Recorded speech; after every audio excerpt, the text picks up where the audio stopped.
All right.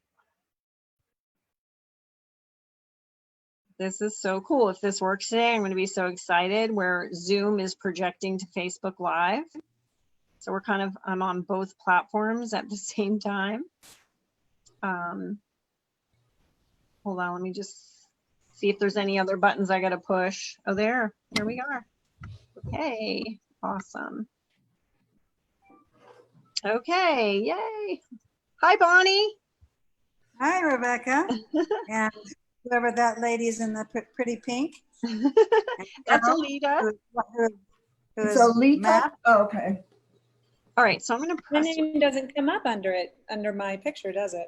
Oh, yeah. Well, it says Alita Reesberg 1. I Oh, didn't okay. know how to pronounce Alita. Alita. I mean, I didn't, with all that spelling, I didn't know if it was Alateri.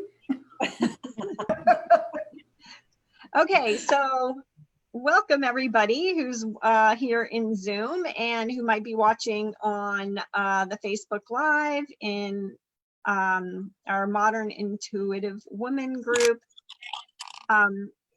If you are just joining in and did not see the announcement today, I'm going to switch back over so I can read this lovely introduction for our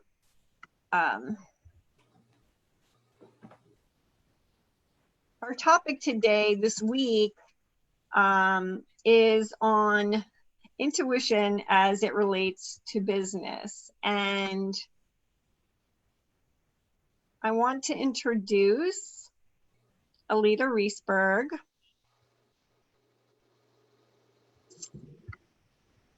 Alita is an entrepreneur and she is a business development mentor. Alita has successfully navigated her way through a startup company with just starting with an idea, something she was passionate about, and has grown that company and that idea to a multi-million-dollar business. And she attributes much of her flow in that business, I would say, from knowing Alita, to being whole-brained. So that means being very analytical left brain when that's called for, and being very right-brained, intuitive, as the superpower behind the scenes. And she attributes it as her intuition as an essential guidance for her in her business practices and development. And she believes raising her level of intuition from being an empath to a much higher level of clairsentience has and still does play an integral part in her success. So we are going to hear all about that today. So welcome, Alita, and welcome everyone who's watching.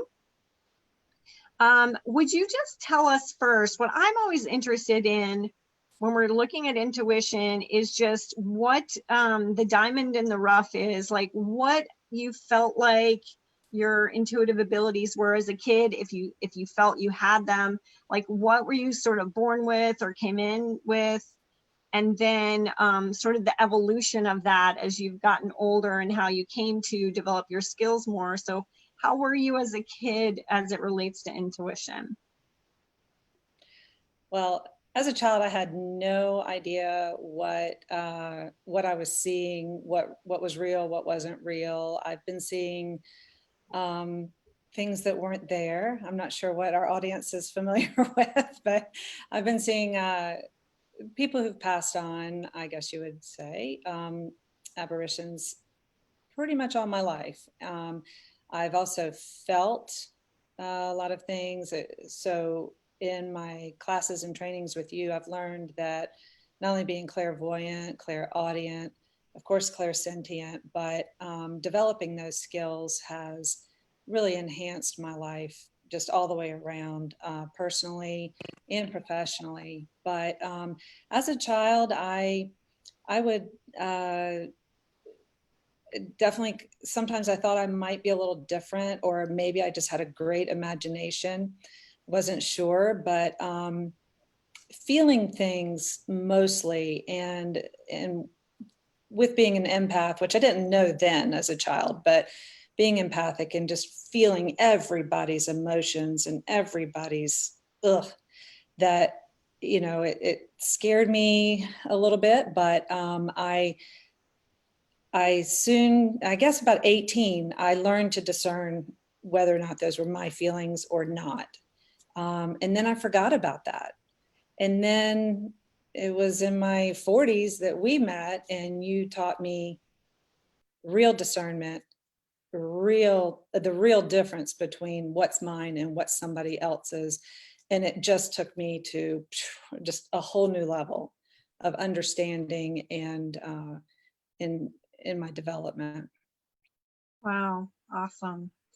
So what would you say, so it sounds like, what would you say one of your biggest challenges was when you were growing up by not having what we call discernment? So you said, you gave a good description. Discernment is knowing the difference between what are my feelings and someone else's feelings, my energy, someone else's energy, my thoughts versus somebody else's thoughts in the room. Like how did that show? How did that affect you negatively to not have that discernment? Before I knew it, I would get sick to my stomach when I was around toxic people. And now I know these words. Now I have the language, but I didn't know at the time why being around certain people made me feel sick to my stomach, or why it just made me feel terrible, or why when I saw a dispute going on or a fight or something going on between other people, why would I feel those impacts? And I mean, even as a teenager, I couldn't go to scary movies or shooting movies because I felt every shot. I felt every blow. And I just thought that I was just too sensitive and too overreactive. And my dad would tell me that I was just too overreactive and too sensitive. And so the insults there, I was like, I didn't know it wasn't me. I just really got into it. I mean, I thought I was into the movie. But when I came out feeling physically ill, I just did not understand what was going on. Yeah, I can totally relate to that. I mean, I don't think this is about laying blame, but it is about how you can grow up not trusting your intuition with what we call cognitive dissonance between, there's a difference between what you're feeling, what you know, and what you're getting as validation from your parents or influencers. Yeah, and that was one of the messages that I got, is you're too sensitive. Don't be so sensitive. And then you learn to suppress it or think it's wrong. And then you're just basically shutting off that intuitive guidance portion of yourself. So do you feel like intuition played any part in your original idea for your business? Or was that just like pure passion, or logically just looking for a need that needed to be filled, a niche that needed to be filled, or did intuition play into it? The last two, definitely. I saw where I wanted to go. I knew what I wanted to do. Oh, hey, kitty. Sorry if you, my cat just meowed. But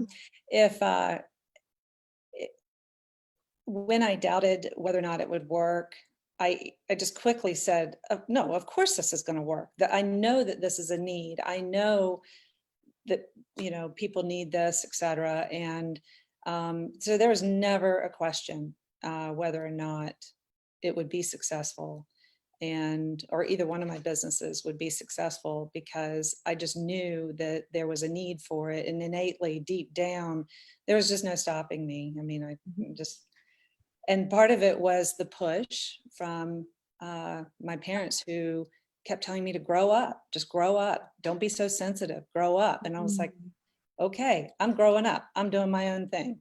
Wow. Okay. And that was young. That was like 17, 18 years old. Yeah.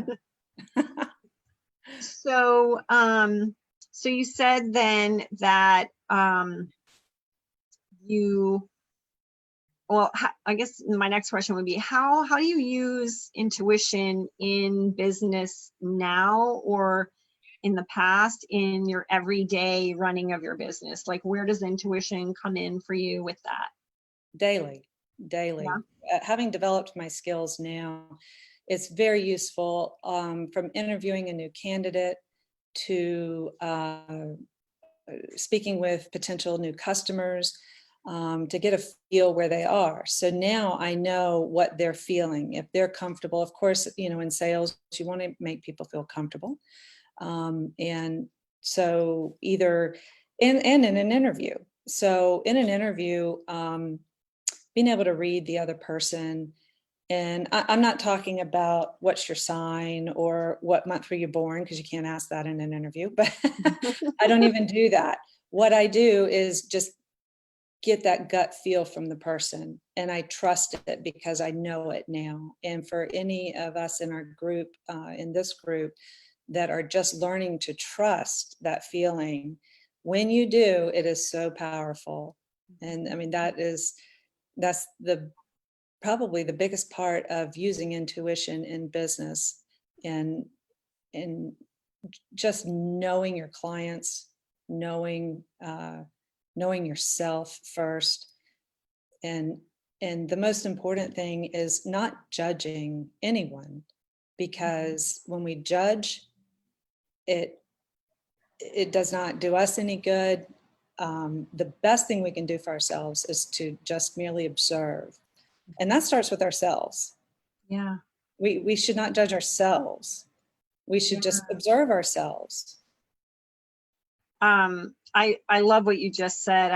I definitely agree that the minute that we're judging, we're coming from ego and analysis and logic. And on some level, we're making a judgment is a rule, like, oh, I don't trust this person because of something they just did. And maybe it's just like, I don't trust them around this particular incident, or it's labeling something and then not really being in touch with what your truth is about the situation or the person right now.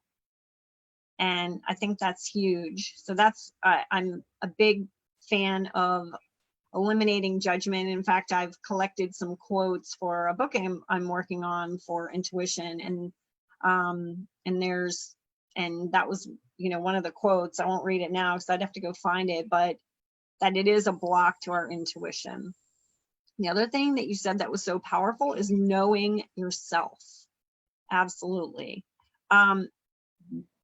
For me, the more I took steps to know myself, then the more discernment I have to know. And I think I've talked about this in maybe one or couple of my previous I think I talked about this in my Facebook Live last week, actually, when I was talking about chakra reading, is that if I do a baseline in the morning or before I'm working with a client, I'm like, okay, how am I feeling right now physically? Where's my energy level? Where are my emotions? And then someone walks in and all of a sudden I'm feeling just out of the blue, just super, super tired, can hardly hold my eyes open.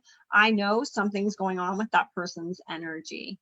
If all of a sudden I feel like, I had this happen one time, I'm leaving the office and all of a sudden I'm feeling angry and I'm like, what am I angry about? And then when I sat with it, I'm like, oh, that was my client earlier. And so the only way I could get to that discernment is because I already know, I know me, I know myself, and then I'm able. So how does that play out for you? How does knowing yourself help you intuitively or specifically in business?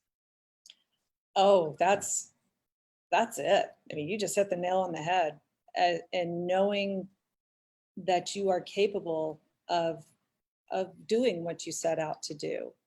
And but centering yourself daily is very important. And whether some people spend 30-45 minutes meditating or just sitting in silence as they're awakening in the morning and just checking all parts of their body and checking out everything. And I mean, it can take 5 minutes, but before you put your feet on the ground that day, just know where you are with yourself.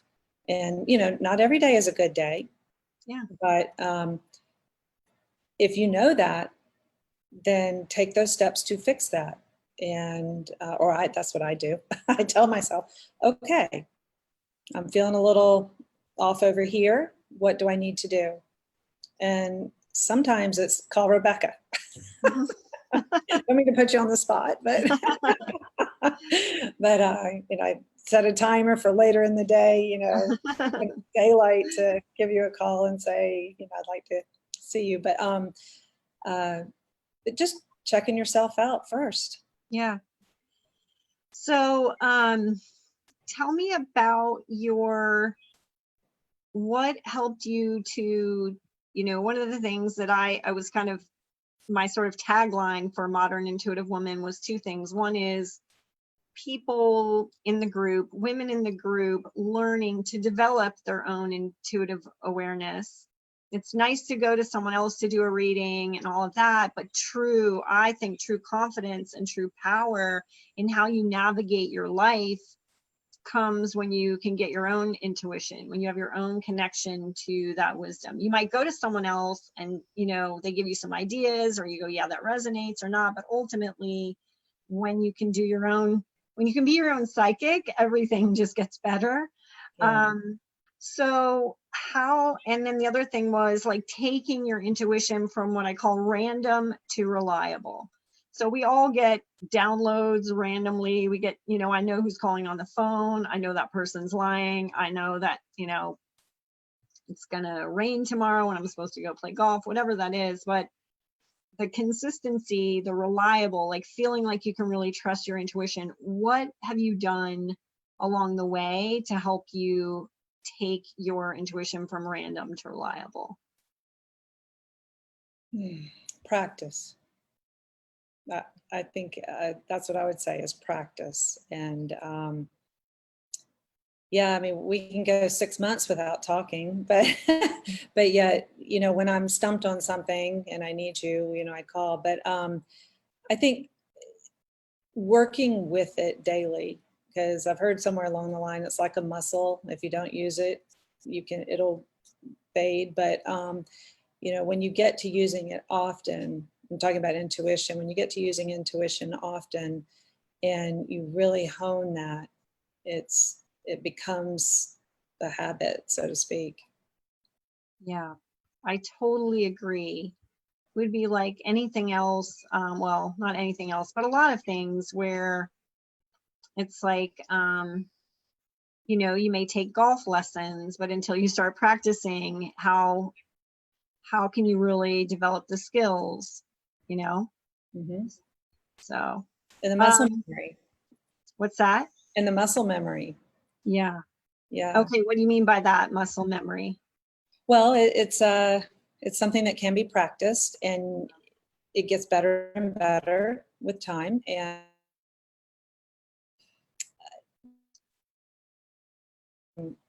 when something, well, let's just talk about a situation. There's like 1,000 things coming in my head right now. But do you have a situation that you could think of? Where you just know when? Yeah, when you just know something isn't right for you. Yeah, like that reminds me, I was going to share with people, since we are on the topic of business this week, that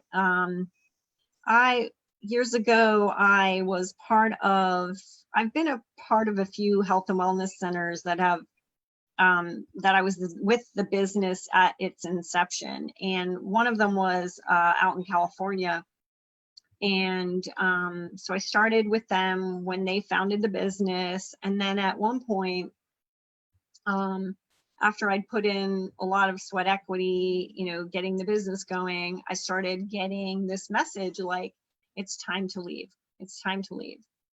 And in my mind, you know, my left brain logical part was arguing with this, like, no, I've just put in all this work, effort to get this business going, to help the owner with, there was like a health and wellness side, and then there was like a massage side, and there was, you know, somebody doing nutritional consulting, and there was somebody else doing like acupuncture. I was doing massage and hypnosis. And so I was really torn by it. And so what I love to do with intuition, and I'm a big advocate for, is ask questions. Because when you ask a question, you're sending that, you know, a request for information out to the universe, which is collective consciousness, all knowing. I think you're sending it down to your subconscious mind if there's relevant data, facts from your experience, even things that we pick up on unconsciously in conversations, tones, whatever, throughout the day and our experiences with people. And so I said, okay, so I'm getting this intuition that I should be leaving this business venture. But my head is just like, you know, I didn't want to walk away from all the time that I'd spent on it. And so I was like, so give me a sign. If I'm supposed to walk away from this business, give me a sign. So sure enough, a few days later, I had this dream, and it was just like a woman just on a like dark backdrop, and she looked like she was wearing like an old fashioned, like old like Greek sort of like toga, something like that. And she was very pretty. She had brown hair, and she looked me right in the face. She was very like, she was warm and loving and compassionate, and she just said, "Let it be." And I came up from the dream, and this is something really important when you're intuiting dreams, is you really want to pay attention to the feeling that you have, the feeling that came with that dream. And so the feeling was, oh, I am supposed to just walk away. So I was like, okay, I'm just going to walk away from it. 2 hours later, my left brain is like, well, what if you just do that, then this and that? And how do you know that the dream didn't mean just to let go of your, you know, whatever, and keep going with it? So I was arguing hard time with that, with what my intuition was telling me. I didn't want to, I didn't like it. I didn't like the message. So I said, okay, give me another sign. If, and I got more specific with my question this time, if I am supposed to leave this business venture, give me a sign that tells me that I'm supposed to leave it. So I'm out in my car driving later that day. I flip on the radio, and Paul McCartney is singing, "Mother Mary comes to you, seeking words of wisdom, let it be, let it be." And I was like, and I wasn't brought up, I was brought up with an atheist and an agnostic guy. So I wasn't brought up in, you know, the whole Christian experience, if I want to call it that. And I'm like, okay, fine. All right. I get it. I get the message. I will leave. I will go. So I left. And I went on to just open my practice in Southern California in Orange County, doing full-time hypnotherapy. And after the fact, it came forward that the guy who had opened the business was doing all kinds of shady practices, and it did not turn out well. And I feel like my guides and my angels were protecting me. And there have been other things that have happened in my life where now when I get a message like that, like you said, you learn to trust it. You learn to know. There's a feeling that you get that's just developed like a muscle over time, where if you practice it enough, you don't have to go through this hemming and hawing. But while you're building that skill to really trust yourself, you can ask questions. You don't have to take it on the first go if you're really struggling with it. So I don't know if you have anything related that you can relate to that, but. Well, that's a really awesome story you just shared with us. I mean, that is it. When you have to take cues from different avenues, whether it be the energy through the radio, the energy through the airwaves, or just your own gut feeling, or maybe one of your guides, you know, like by feeling the tickling of your hair, or, you know, the top of your head, or that loving hand on your shoulder, or just all of a sudden a warmth, like somewhere on your back, your neck. If that's your yes, learn it. And then learn what no's feel like. So when I ask myself, am I supposed to, pursue this client? Is this the right thing to do? For me, the first thing I do is kind of jump into that person, if you will. Mhm. And I just sit quietly and I think about that person, and I kind of go into their energy field, like through the fifth dimension maybe. And I think, what are they looking for today? Or, I go into that person, I'm saying, what do I want today? And then I know if it's a good day to go see them. That's if I'm nervous about or something. If I'm supposed to go, if I'm scheduled to go, I'm going to go. But there we must be got a saying little something right. competition right there, yeah. But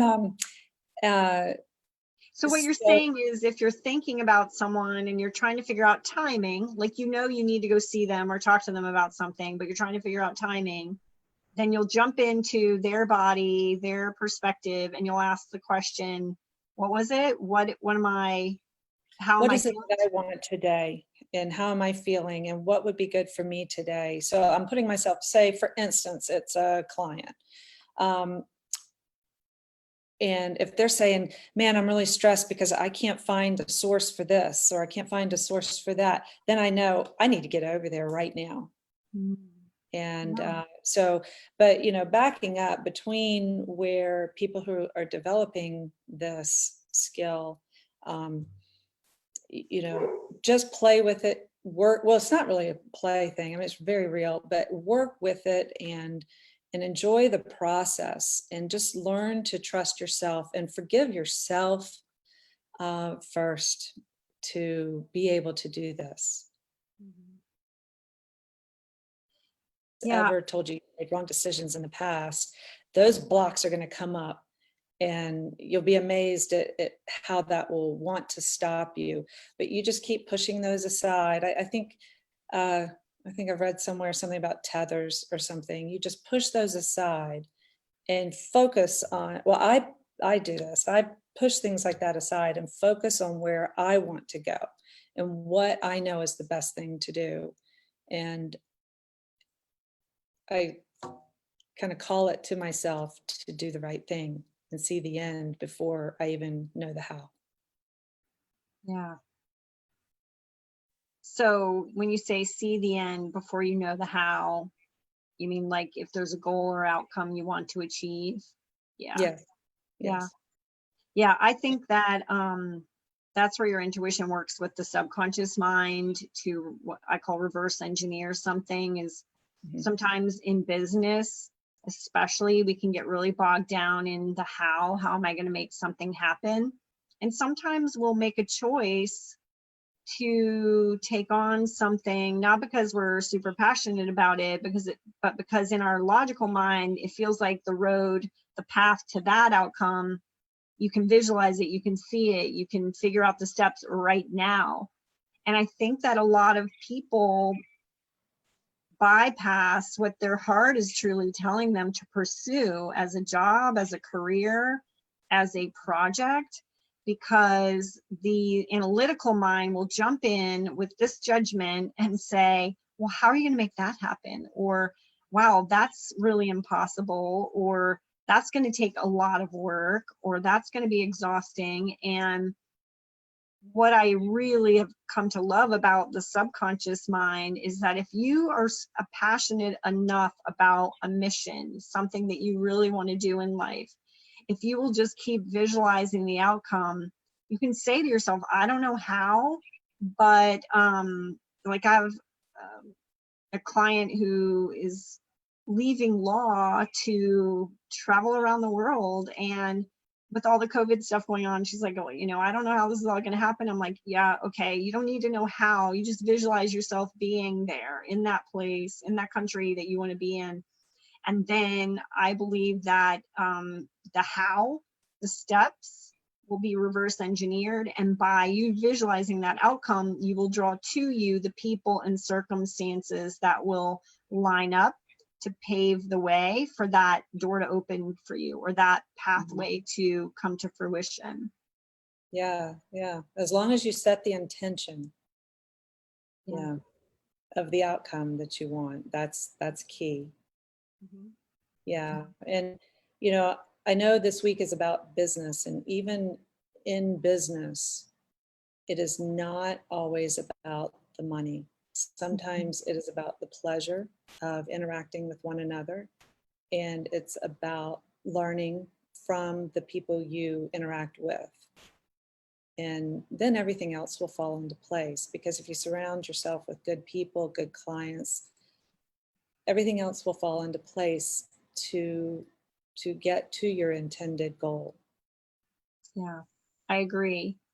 If you're just trying to work harder, or your, you know, your primary goal is money, sometimes you can really be pushing a boulder uphill. You'll be exhausting yourself. You'll be putting your efforts into actions that your logical mind says you should do to make that level of money, you know, and Yes.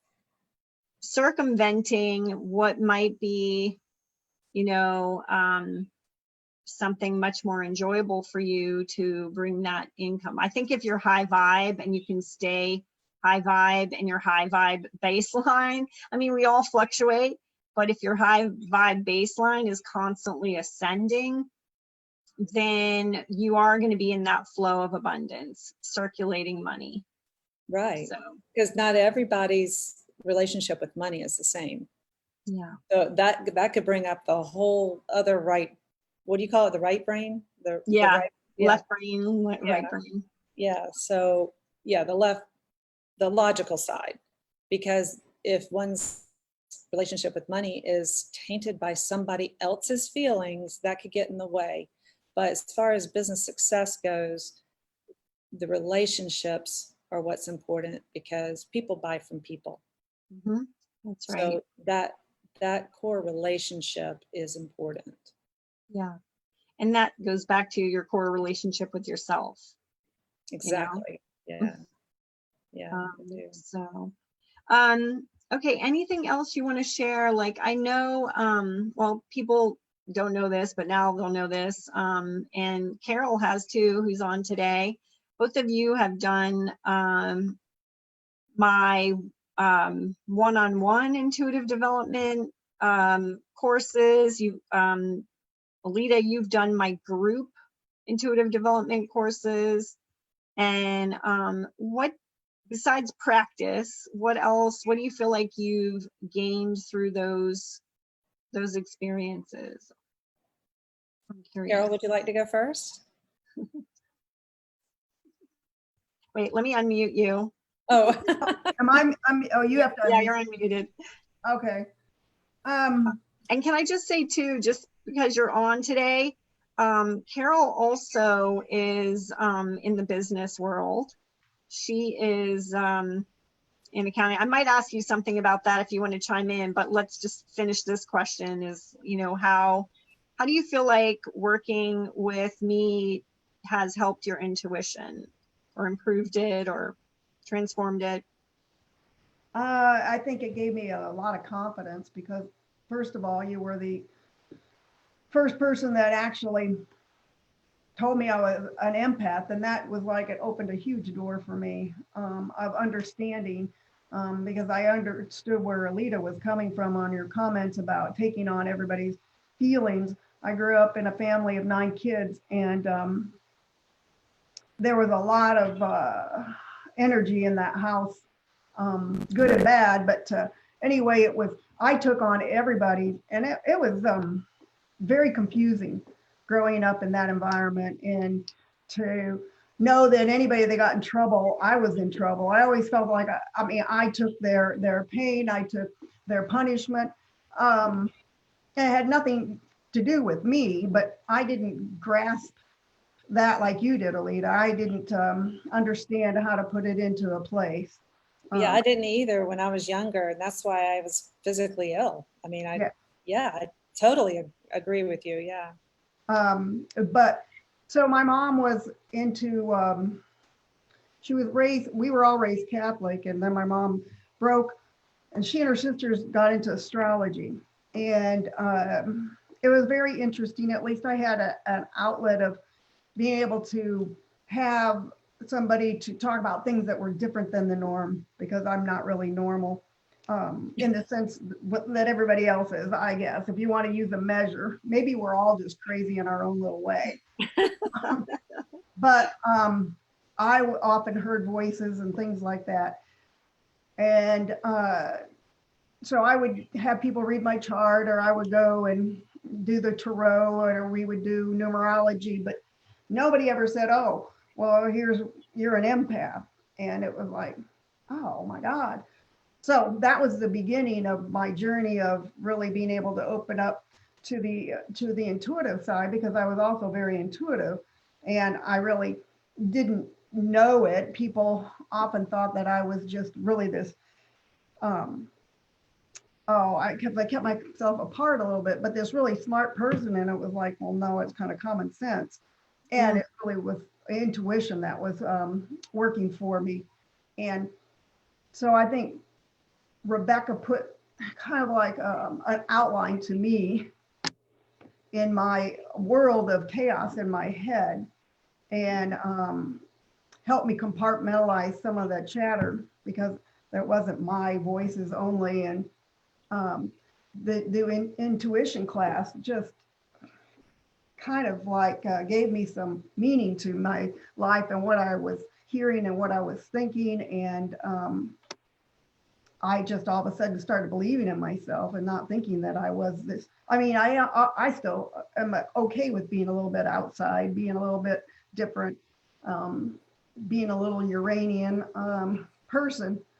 And the class itself was like the beginning for me of feeling, understanding me, because I think when I'm listening, that's the biggest thing I hear, is to understand and learn about yourself. And I think once you start doing that, other things fall into place. And that's what the intuitive class started doing, and kind of also opened up how I was hearing things or getting things, because I have, I get things in a lot of different ways, and there wasn't any kind of one way, because you read about all the clairs, and it's like, well, maybe I'm not. And maybe it kind of kept me thinking, well, then maybe you're not clair this or clair that, because it said, like, you have to be one. And I was hearing it from different places or seeing it or whatever. So I think and the one last thing is about with Rebecca, I really don't feel that you stand in the way of your ego. You're very open to welcoming anybody with any gifts, whether they're better than yours or whatever. I think there are a lot of people that can feel competitive, even though this is kind of an interesting way to be competitive, but you want to see everybody channel themselves and open up to what's available to them. And you are always there to help push people. So I think those kind of things, those were a lot of the good positives coming out of that class. Thank you. Mm-hmm. Long-winded. So I want to hear, Alita, what you would say about doing the intuitive development work. But Carol, you bring up an interesting, some observations or things I want to say. It's, first of all, it's really interesting to have Alita and Carol on here, because you said, like Carol, you're like, oh, I'm weird. I'm sort of like off the beaten path. I'm not like everyone else. The funny thing is, you don't walk around with a moo or, your tarot card deck or anything like that. Like you and your husband own a very successful company as well. And the way the two of you come off in the world at large is very grounded, very rational, very warm, very professional, and very integrated to, regular society. And so I think there's a lot of people walking around. I think there's so many people in the Modern Intuitive Woman group that have gifts and skills, and they're not out there just touting them or, necessarily doing readings for other people. It's integrated into their life. And I think one thing that strikes me about the two of you is when you are, is my perception, whole brained. So when you are very analytical and you're also intuitive, you can have this very interesting type or style of intuition where it's so strong that you, like, I remember telling you, Carol, like, you're way more intuitive than you think. It's just that you don't realize half the things you know are intuition, because it's like, oh, it's obvious that person is lying, you Right. know, and to nobody else it's obvious, but it's your intuition perhaps, or it's, you know, it's a no-brainer that it's this choice versus this choice, and that's what's going to happen. And you think it's just as clear and obvious to everyone else, but really it's your intuition. And I think that's a really fascinating, what I call flavor of the ice cream, because everybody's got their intuitive gifts. But I find that women in business oftentimes, if they're like both of you are in there's all types of businesses, but you're in a world where there's a lot of masculine energy involved, and so you guys have this ability to present, it's like your secret superpower to have that intuition. And because you don't walk around going, oh well, my guide said blah blah blah. Like, we might do that amongst each other because we're comfortable with that, but in the business world, it, you know, it's not that you're going to be doing that. So I think that's really interesting that you both kind of have that similarity and you're on the call today. So, and the call is about business and intuition. So, okay. So Alita, thank you for sharing that, Carol. I really appreciate that. Alita, how would you say that doing the intuitive development work, the one-on-one and the small groups I've held, has helped you? Gosh, there's so many different ways. You know, the past life regression helped me understand where memories come from that I really know were not in my lifetime, but I felt somehow were mine. And hopefully that makes sense. But the one-on-ones, just every time I do a one-on-one, just understanding myself more and more and digging deeper and or going that extra step and learning more from you. And you know, so many people are empaths, we know that, but taking it to the next level, to clairsentience, is a whole new world. And that I learned in a one-on-one with you. Yeah. The groups are fun. The groups are a lot of practice sessions. I loved the groups where we shared metal objects and pictures in envelopes hidden behind sealed envelopes. I loved those. I loved remote viewing, honing those. Have you done remote viewing, Carol? That. Isn't that fun? Yeah. So yeah, I mean, just it's just so extraordinary. And it's helping myself become a better person. It's doing all the right things. Either that, or, you know, Carol, you could probably relate. It would be go to therapy because you're hearing voices and seeing things all day long. But this is fun. The groups are fun, and the one-on-ones are just amazing for just. So thank you for sharing that. Yeah, it makes me think, okay, if you guys both really love the remote viewing, maybe we should be doing a class on that. That would be really easy to do virtually.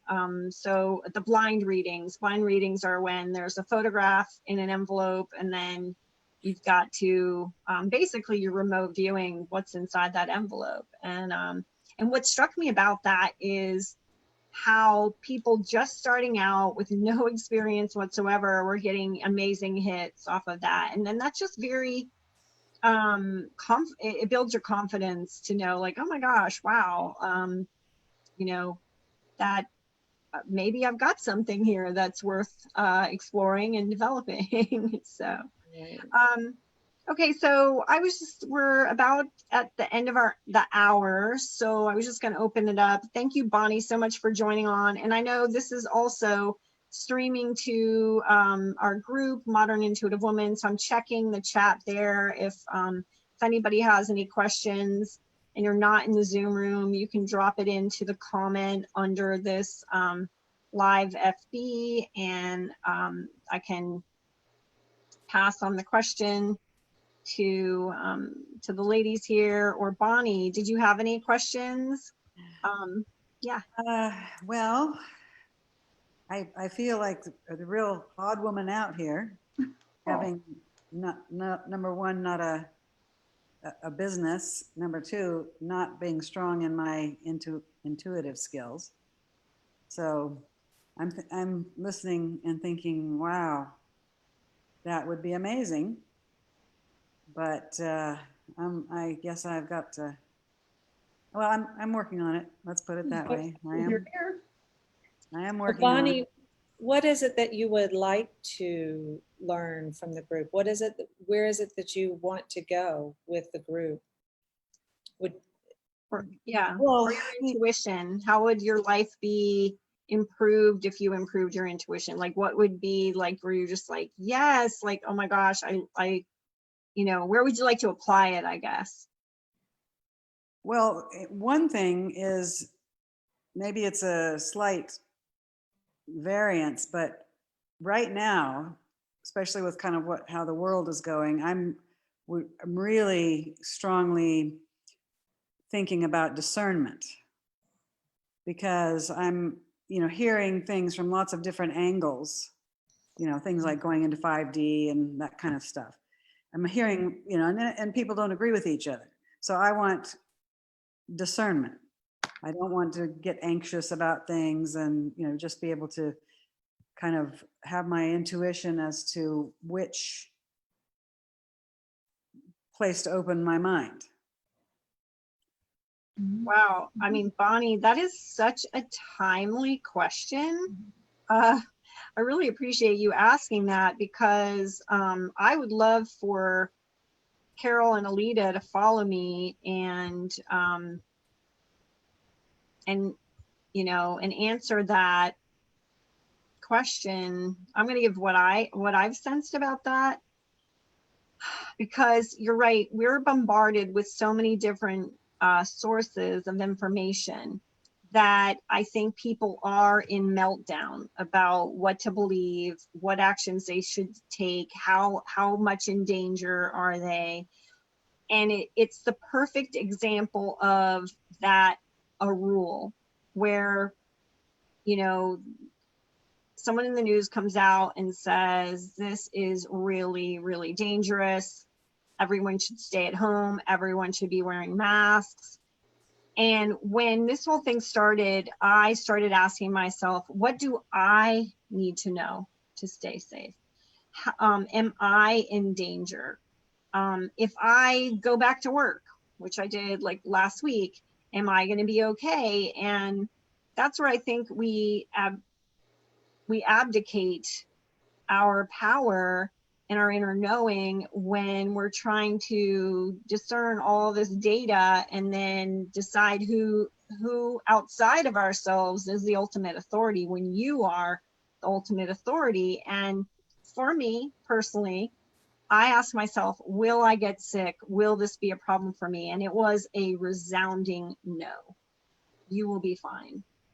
So now, if we had another wave of this coming through, I would ask the question again, because I'm really for asking a question and asking it for what's coming up for you now in a timely manner. So I think that's a really valid question. Now, someone else may ask themselves that same question, and they've got to get on a plane, or they work in a hospital, or they're going to go to the grocery store.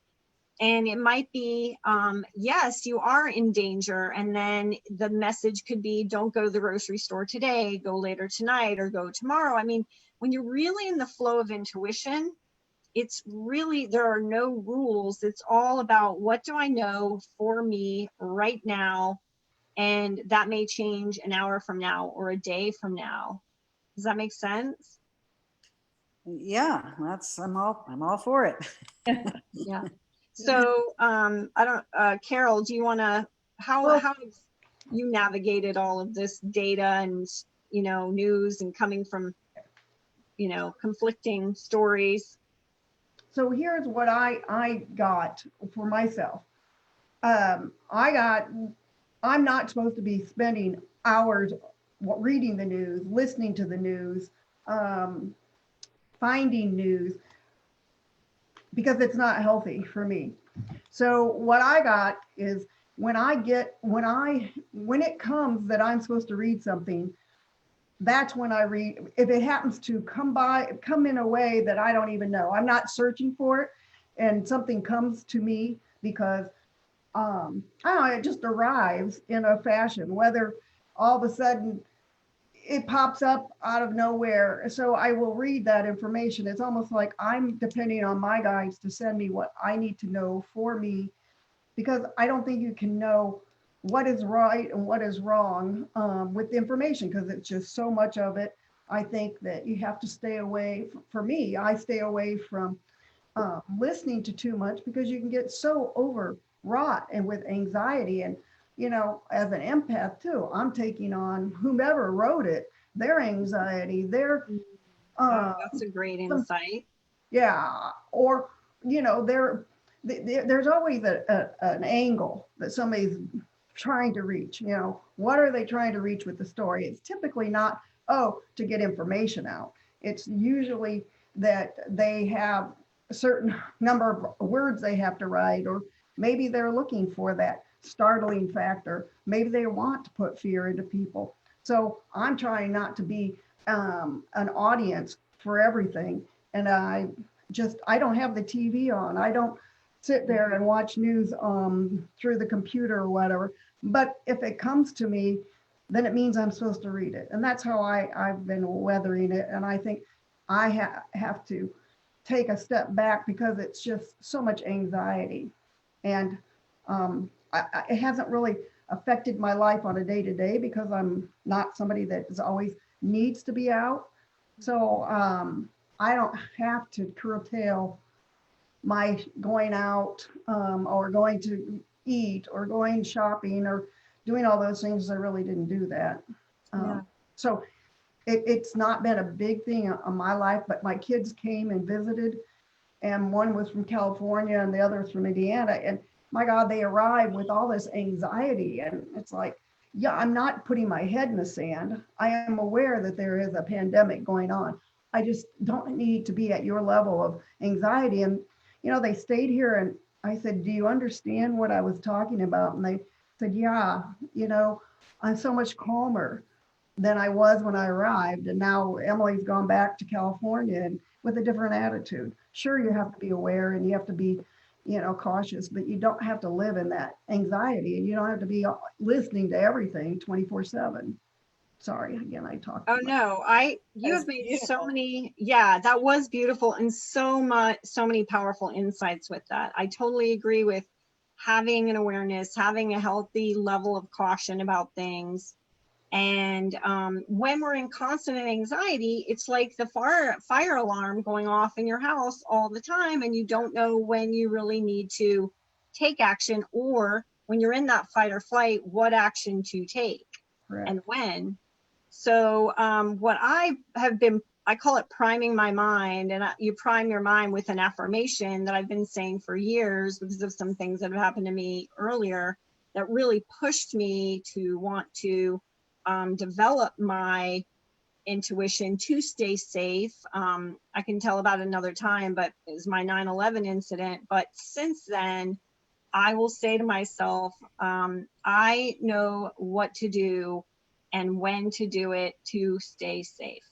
I know what to do and when to do it to stay safe. And so what you're saying goes right along with that, Carol, is like, if some information comes to me, I will sense that that's like my guidance coming in to direct me to take some action. And unless that's coming in, I'm going to just tune out all the noise, So thank you for sharing that. That was brilliant. Yeah. Absolutely. Thank you. Alita, how about you? How has your intuition played into helping you with the influx of information and news coming in, and how to navigate through all of this in the best way?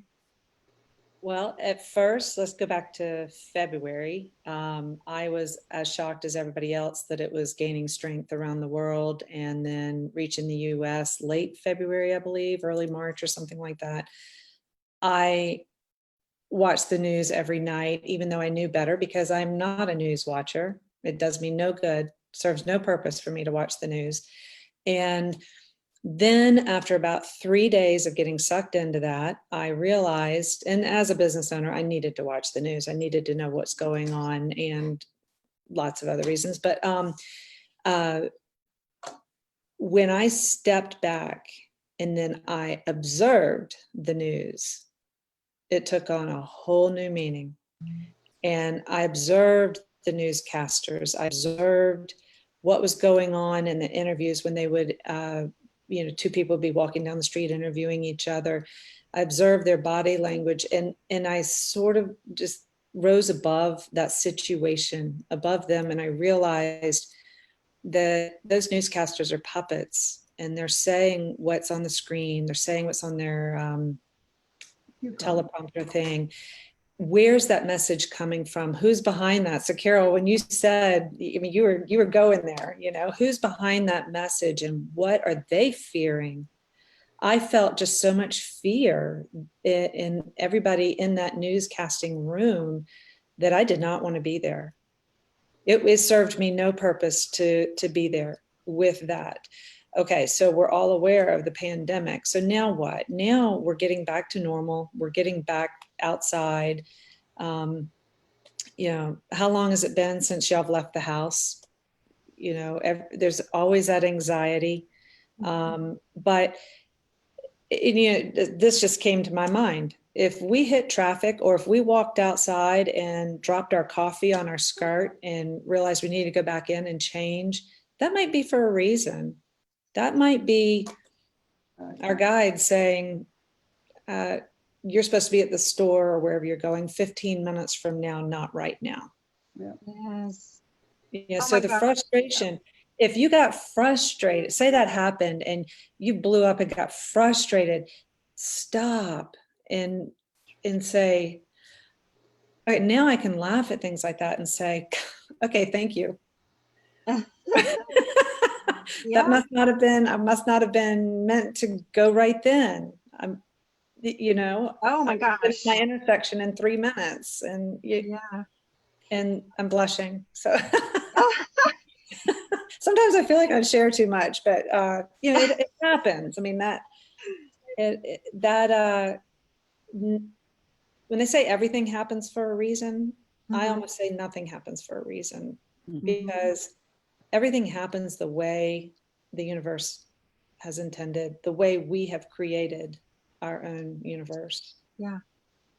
And so that's why it's so important that we set our intentions. Absolutely.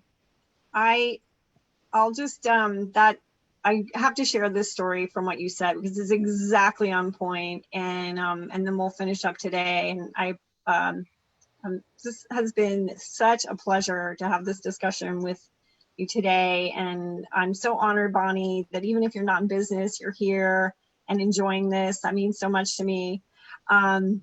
So I was traveling from Charlotte, North Carolina. I got up one morning and I was leaving to head back home, and I was going to be traveling to Charleston, where I live.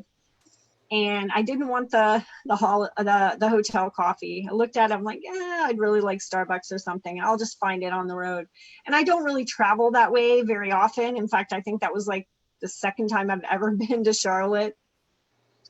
And so I'm going down the road and I'm looking at my GPS, and I'm like, coffee shops near me. And I keep going and I keep going. I'm not finding anything. And then names were coming up, nothing, like no Starbucks. It was like weird, just no name place, coffee shop places.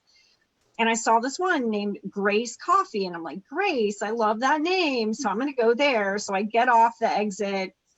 I start navigating to Grace Coffee, and I get there and literally it is an empty lot with the grass growing high. There's not even a building there. And, you know, knowing what I know about intuition, I'm like, well, dang, this is frustrating. And so I thought the intuition was, you don't need any caffeine today. You know, I thought that was it. Like, just like skip the caffeine. So I navigate back to the freeway. I get on, and within minutes, I come upon this horrible accident. No first responders were there yet. It was like a self U-Haul kind of truck. It had flipped over. One person was laying on the side of the road. The other person was still hanging upside down in their seatbelt. And so when I moved past them, you know, some people had already stopped. A cop car was coming, an ambulance was coming, and right away I just got this huge download, like, that's why you went to Grace Coffee. And I was like, Grace. This is Oh, my I just got goosebumps. I know, I get goosebumps just telling the story again. And I'm like, holy moly, I know what to do and when to do it to stay safe. Doesn't always mean that, you know, like, this is dangerous, don't go, or slow down or whatever. Sometimes it's just following an impulse. It's just following something that says, ooh, that looks good. And then I didn't say like, wow, that was a waste of time. I'm like, well, there was some reason for this, and oh well, get back on the freeway, and boom, there was my answer. And I was like, okay. Wow. Yeah. Did you get your coffee after that? I still felt like I wasn't meant to have coffee that day. so I went home, but anyway, thank you all so much for this. I really have personally enjoyed it. It just, I want to find more ways for more of us in the group to have these kind of discussions, because I just think they're so powerful. And maybe I'm just biased on face-to-face versus traditional FB lives where I'm just trying to read the little like comments for people. So thanks again. And thank you everyone who's watching now or watching later. If you have any questions about intuitive development, you can pop them into our chat in Modern Intuitive Woman, or reach out to me directly, and I'd love to hear from you. Okay. Thank you for letting me join. Yeah. Thanks everyone. Good to Bye. meet you guys. See you. Bye-bye.